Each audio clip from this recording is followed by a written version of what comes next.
They can imprison me, they can arrest me. But I tell them, they still will not win.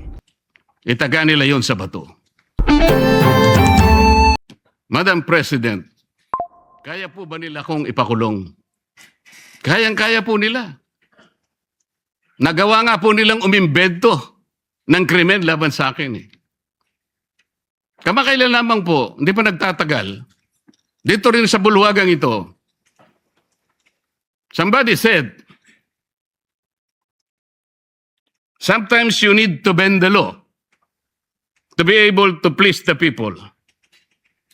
Am I right, Mr. Secretary Remulla? Secretary Remulla, then Secretary of Justice, now Ombudsman, said loudly, yes, sir. So pwede na nang baluktutin lahat, kagaya ng pambabaluktot na ginawa nila.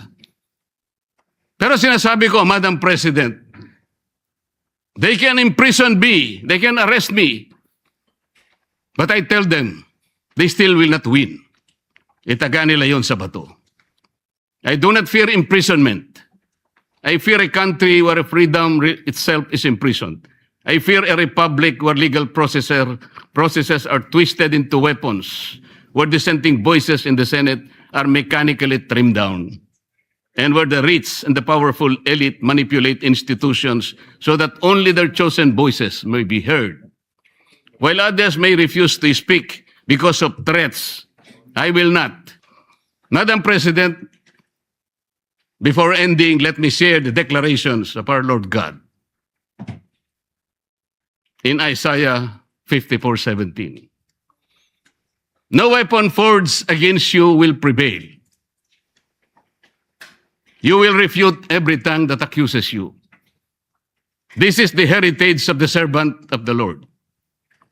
This is their vindication from me. Maraming salamat po.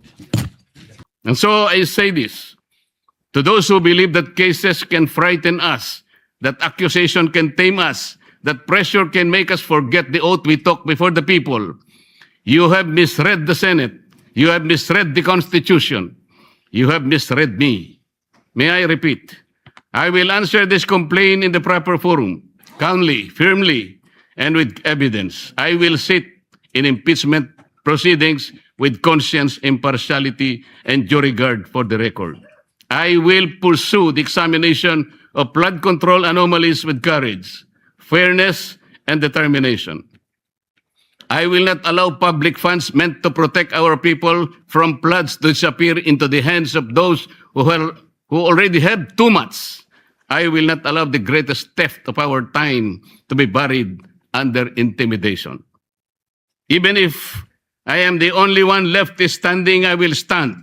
Even if my voice is the last one they wish to hear, I will still speak. Yan ang ating Bravo Balita. Salamat sa panonood. Follow at subscribe at like na po kayo sa aming Facebook, YouTube at TikTok channel.